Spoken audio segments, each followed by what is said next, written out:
In the year the earth nearly burned, the sky whispered back, not with conquest, but a cry for help. As humanity stood at the edge of extinction, the last stars we thought would save us turned out to be just like us, broken, grieving, and desperate for connection. This is not a story of aliens saving Earth. This is the story of humans rising, healing, and choosing to become more. Together, we didn't just fix the world, we redefined it. And it all began with the moment the sky reached back. The world had grown so loud by 2025 that silence had become suspicious. Cities pulsed with the endless churn of data. Satellites blinked in perfect time above a planet never truly dark. Drones ferried medicine and mischief alike. And deep beneath the Pacific, autonomous sensors tracked the tremors of a restless Earth while climate models shrieked silently in supercomputers. Yet it was not war, famine, or plague that first broke the illusion of human supremacy. It was a whisper. It came from deep space, from a region marked only by stray comets and old cosmic dust. Astronomers had catalogued the object years ago, calling it 3I/Atlas, the third known interstellar visitor after Oumuamua and Borisov. It was elongated, cold, silent. Then one April night, it wasn't. A single signal blinked from its trajectory. Not a pulse. Not a flare. A burst of structured radiation, patterned, intentional, undeniably intelligent. Radio telescopes in Chile, Australia, and South Africa lit up like struck bells. The signal repeated once, then went silent. Some said it was an alien ping. Others said it was a trap. Most dismissed it entirely. And then the earth shook. In early June, a solar flare of magnitude unseen in centuries struck Earth with unfiltered violence. It lashed through the magnetosphere like a whip of fire. Satellites went dark. The internet buckled. Electric grids collapsed. GPS constellations flickered out. But that wasn't all. Hours later, the volcanic chain began. First in the Kamchatka Peninsula, then across the Pacific Ring. Fault lines split open like cracks in porcelain. Iceland turned red. Ash veiled skies over Europe. Hawaii melted roads into rivers. The earth had erupted. Billions were thrown into darkness, both literal and metaphoric. Hospitals lost power. Dams burst. Crops failed under an orange-tinted sky. Every nation, rich or poor, suffered. The digital order fractured under the weight of its own fragility. And still, buried beneath this planetary convulsion, the signal from 3I/Atlas repeated. Once. Twice. Then silence. But silence, by now, meant only one thing: something bigger was coming. It was a 23-year-old graduate student in Ghana, Adise Mwankwo, who noticed the truth hidden in the chaos. Working off solar-powered systems and salvaged servers, she ran the signal through outdated bioinformatics algorithms, not meant for astronomy, but for DNA sequencing. And it clicked. The signal wasn't random. It was shaped like a warning. Not just a mathematical greeting like the old SETI projects had imagined, but a distress pattern. It wasn't calling to Earth. It was calling from somewhere else. The signal had a heartbeat. And it was fading. In the wake of catastrophe, politics buckled under the weight of shared desperation. The United Nations, once fractured, reformed under necessity. The International Climate Command, originally designed to coordinate responses to hurricanes and floods, evolved into something larger, the Terran Emergency Assembly. But it wasn't governments that acted first, it was people. Scientists in Siberia tuned long-range antennae salvaged from decommissioned Cold War arrays. An AI architecture in Mumbai, previously used for agricultural forecasting, redirected its neural pathways to decrypt signal harmonics. Linguists in Colombia mapped phoneme patterns to what appeared to be synthetic speech. Even rival space agencies dropped their guards. The Artemis launch platform in the US offered engine schematics to China. India supplied re-entry shielding tech. Kenya's orbital elevator project opened their blueprints to all. Something rare was happening. Humanity, often slow to adapt but impossible to break, was waking up, not to conquest, but to the call of something beyond itself. In August, the sky turned red again, but not from solar flare. The anomaly changed direction. 3I/Atlas, once drifting silently past Saturn's orbit, had altered course. It was no longer moving away. It was slowing. Reorienting. Coming toward Earth. New data suggested propulsion, gravitational manipulation, perhaps even conscious navigation. But the truly extraordinary part wasn't the motion. It was the message that followed. The second signal. This one came not as a broadcast, but as an encoded burst embedded in the atmosphere itself. Bounced off clouds. Reflected in lightning. Modulated by wind. It was as if the Earth itself was being used as a conductor. The sky had become an antenna. And the message was clear. We are wounded. We seek refuge. You are the last voice. Will you answer? The world reeled. Some called for missiles. Others prayed. But amid the fear, something stranger bloomed, hope. This was not an invasion. This was not domination. This was an echo of the human story, fleeing collapse, seeking connection. The faces of astronauts from Apollo to ISS to Artemis became symbols again, not of power, but of vision. And so Earth answered. Using low-frequency bursts transmitted from the last operational ground station in Greenland, the planet spoke back, its message composed by scientists, artists, and spiritual leaders alike. Not in code. Not in binary. But in song. A universal choral composition, rooted in human breath and heartbeat, modulated by math and melody. It was imperfect. But it was human. It said, "We hear you. We are scarred, too. Come. If you fall, fall into our arms." With the alien vessel approaching the outer orbit of Jupiter, time shrank. In response, the Terran Assembly initiated Project Dawnbreaker, a coordinated launch platform to rendezvous, not intercept. Not a weapon.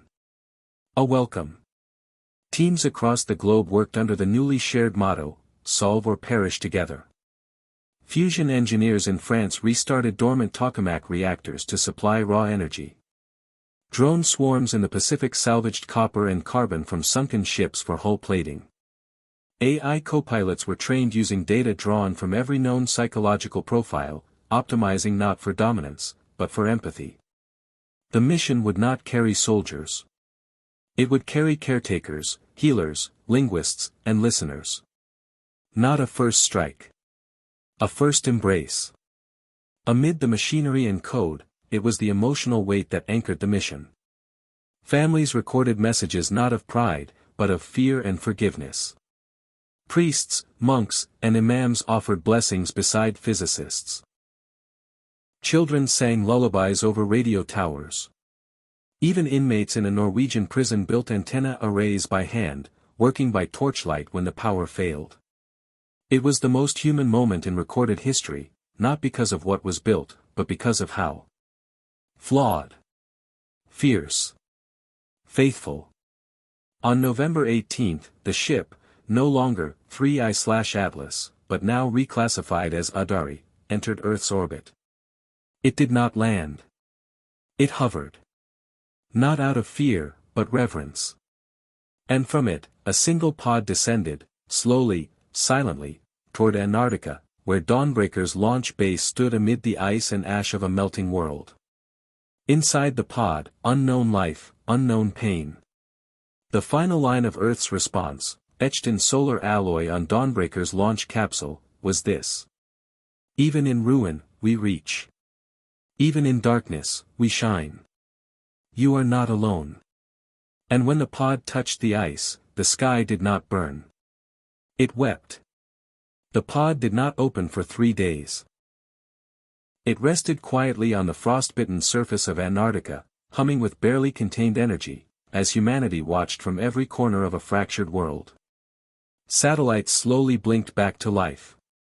Old communication towers, some rebuilt by candlelight, funneled streams of encrypted updates. But no news anchor, no world leader, no algorithm could interpret what would come next.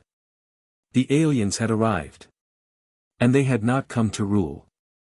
They had come to collapse. When the pod finally opened, there was no grandeur, no glowing light. Just a hiss of steam and the soft sound of wind against metal. What emerged was not monstrous or mechanical, it was fragile. The being, called Adari by their own transmission, resembled no Earth life form. Limbless, translucent, fluid in motion, it moved not with legs but like flowing thought. Its body glowed faintly, not from within, but as if refracting starlight remembered. It communicated not in words, not even in sound, but in pulses of pressure, rhythm, and vibration, something like music, but deeper. It spoke in grief. The Adari were not explorers. They were refugees. Once luminous, spacefaring stewards of living planets, they had watched their worlds die, one by one, choked by cosmic dust, solar famine, and decay they could not reverse. This was their final arc. The last survivors aboard a ship kept alive by memory and fear. They had not come to teach. They had come to plead. But Earth, wounded and weary, did not reject them. Humanity had seen its own face in theirs. The Terran Assembly, once a patchwork of bureaucracies, evolved in real time. Dawnbreaker was no longer a launchpad. It became a sanctuary, a new kind of city beneath the Antarctic sky. It was not a place of flags. It was a place of thresholds. Engineers worked beside Adari technicians, deciphering alien materials that responded to thought like silk to wind. Farmers from Nepal learned to use Adari biogels to restore poisoned soil. Children played with floating spheres that translated movement into language. Every advance came not from extraction, but from exchange. And slowly, the Earth began to breathe again. Adari wisdom did not come in blueprints or weaponry. It came in reverence.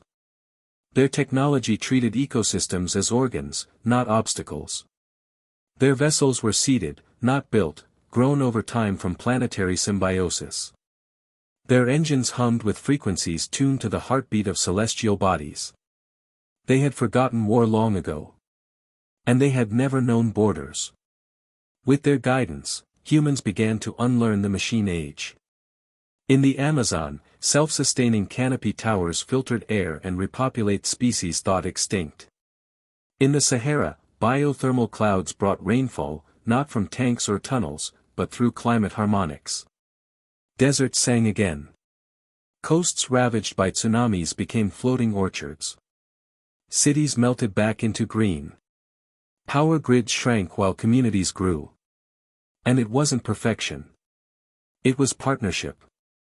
Economies collapsed, but no one starved. Corporations resisted, but faded. Governments fought to keep control. But people no longer needed to be ruled. They needed to be rooted. With open access to clean water, solar bloom tech, and healing archives offered freely by the Adari, the human concept of scarcity lost meaning. Wealth began to shift, from accumulation to contribution. The most honored were not the richest, but the wisest. The most generous. The most curious. For the first time in thousands of years, humanity stopped selling the earth to itself, and began listening to her again. Not all could adapt. Some clung to the past like religion. Some saw the Adari as an erasure of human achievement. Others feared loss of identity, mistaking evolution for defeat. And the Adari understood. They, too, had resisted once, resisted the collapse of their own worlds by building barriers instead of bridges. They had lived too long in regret. So they mourned alongside humanity. They didn't rush transformation. They invited it. And in that invitation, healing became real. By 2026, the Terran Harmonic Accord had replaced the United Nations. It was not a government. It was a council of stewards, one voice for every biome, not every nation. The representative for the Atlantic Ocean was a 16-year-old Polynesian girl who had never left her island. The ambassador for Arctic ice was a retired Russian fisherman who once navigated melting flows. The desert spoke through a Berber cartographer. And the forests? They spoke through silence, represented not by a human, but by the Adari memory keeper, whose pulse translated the oldest roots into rhythm. Together, they didn't rule. They listened. In late 2026, the Adari revealed their final gift, not a device, but a choice. Embedded deep within their ship was a dormant starseed, a fragment of biosynthetic material capable of terraforming distant worlds. A tool to start anew, elsewhere. It had taken them centuries to grow. They offered it to Earth, not as escape, but as possibility. A chance to begin again, on a new planet, should this one fall. But humanity declined.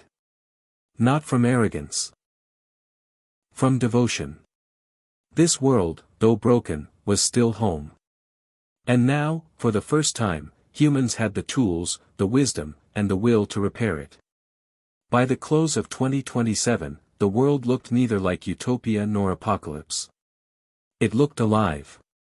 The skies were no longer congested with metal, but with birds and gliders that rode on clean wind. Rivers no longer ran black, but clear, braided with solar nanostrings. Schools were no longer rows of desks, but networks of tree-ringed circles where children learned by doing, by wondering, by feeling.